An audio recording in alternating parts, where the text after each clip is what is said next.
Mm.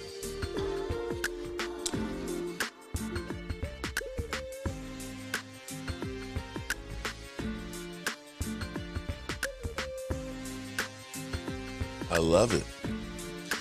It's game day, good people. Mark Holmes here with my buddy Cowboy Joe Boo, as well as Joe Bear in the house. And as always, I want to say thank you all for watching, commenting, subscribing, and being part of the Joe Boo Sports Report. Without you guys, as well as you ladies, you know that this literally does not work. So let's get open for business here and let's wake up the football gods. Okay, it is week number 10 in the NFL, and I couldn't be any more happy. The Cowboys, a 17 to 18 point favorite. Unbelievable.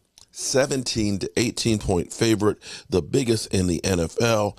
And here's what's kind of crazy. I saw this morning and I couldn't believe it. We are playing Tommy DeVito. Tommy DeVito. It might have been better for them to have Danny DeVito. I don't know. But Tommy DeVito lives at home with his parents.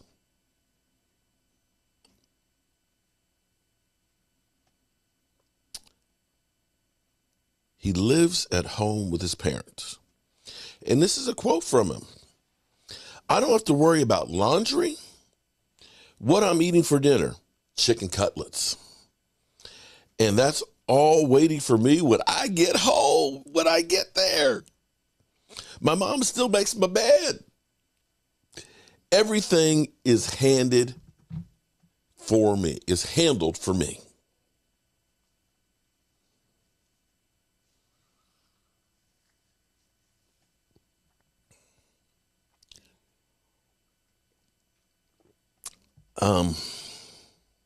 Okay.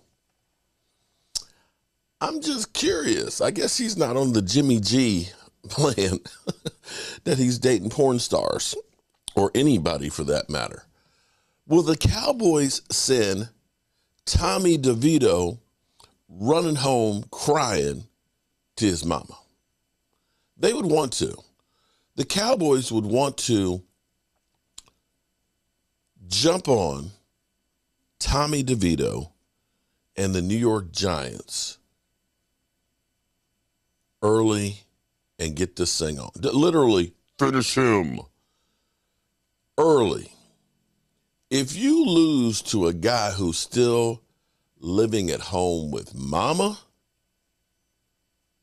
I guess that's the water boy. Then you got problems. This should be the beginning of the Dallas Cowboys season. This should be, we did okay. We did okay. We're 5-3. We're in the mix for the playoffs and stuff. Okay, that's the first half of the season. Now it's the second half of the season. It's time to now get right. We've had basically our preseason where we're trying to learn this Texas Toast offense. This is feeling the defense out. This is getting over the players that we've lost. Now it's time to start putting the team together. It's now time to start making a run. It's now time to start building towards the playoffs. And this should be the first step. First step, stomping on the New York Giants, sending Tommy DeVito home running for his mama. Now, the NFL season today starts early. I got less than 2 hours to go to BJ's to get my meats, get back here and get this stream going. I can't wait to be here watching football. This is what we do. This is why we lift all those weights. This is why we train all off season. This is why we work all week long. This is why we go buy that beer or those Mike's lemonades or that hard liquor for days like today. And I can't wait. Now, here's where things get crazy. I'm looking at the schedule right now, and, sometimes you're better to be lucky than good in some instances. Sometimes you play teams when they're not at their full go or they haven't started playing well. We walked into San Francisco into a buzzsaw. Now San Francisco's got questions about their quarterback, Brock Purdy, and so on. Yeah, and one thing that's kind of amazing is people were putting Brock Purdy in the MVP talk early in the season, right? And I was looking and I was saying, when you have a 300-yard passing game and 201 of the yards were yards after the catch, that maybe it was the players who caught the ball who really made those yards. You're only throwing 100 yards. Those guys made the plays. But I'm just saying that, to me, I was looking and I was saying, there's a lot of guys that he's overthrowing. And he's got a lot of guys that are literally wide open that he's hitting. I didn't see anything spectacular from him, but people were saying, oh, MVP, MVP. And nobody was batting an eye. Dak Prescott, you look at the handicapping of the offensive line not being great. You look at it not having a running game. You look at it and say that you got Michael Gallup dropping balls left and right. Brandon Cooks isn't part of the offense and so on. And Dak is still putting up these numbers where we kept saying that Zeke Elliott was the reason why Dak was successful, or Kellen Moore or Des Bryant or Amari Cooper, and all those things are gone, but he's still getting up those numbers. At some point you have to look and say, maybe that guy is pretty good.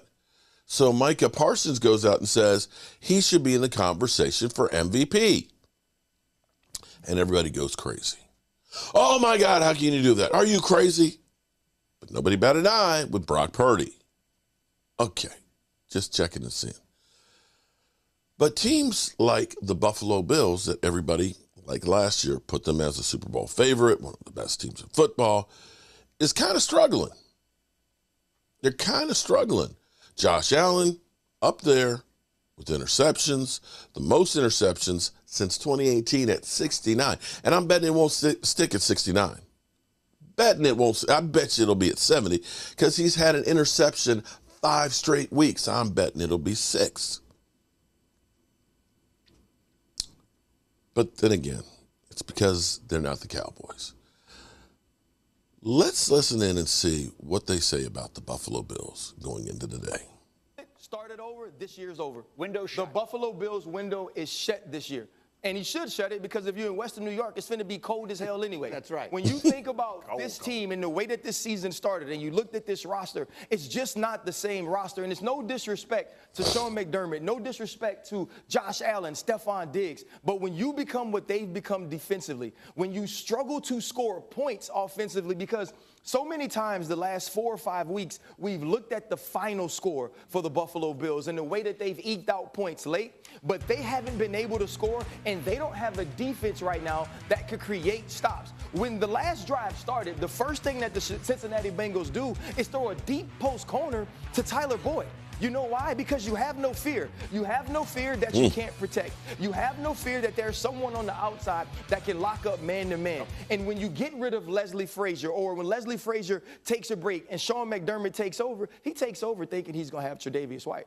He takes over thinking he's going to have Matt Milano. You give Tremaine Edmonds leaves in free agency. You don't have those dogs anymore. And offensively right now, when you can't run the football and you're saying, Josh Allen, go be everything, but yet you know when you ask him to go be everything, he is going to make mistakes. You're putting your team in a situation where you cannot compete with the elite, and that's what we're seeing from the Buffalo Bills. Well, this quarterback can compete with anybody. All right, there's no question about that. We all recognize that. So is the window closing?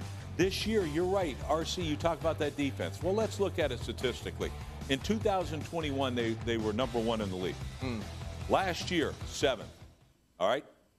Get rid of Leslie Frazier, leave of absence. I don't understand that one. Right. But now they're 18th. I don't need to hear about Tre'Davious White. He wasn't there last year either.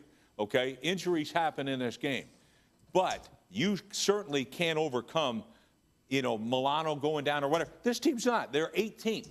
Yeah. That ain't going to get it done. When Kansas City's better on defense, when all these teams are getting better, Baltimore's better on defense, you don't have the defense. So let's say this. When you've got Josh Allen, 15 years, your windows are going to open and close. By no means is he done, but they may have to retool this iteration of them around him. That said, let's talk about the other quarterback last night. What are we seeing right now in Joe Burrow and the Bengals? He's the second best quarterback in the NFL, and I grapple with this between him and Lamar because I think Lamar's impact on his football team it's huge. is probably more valuable than anybody's in the league, outside of Pat, obviously.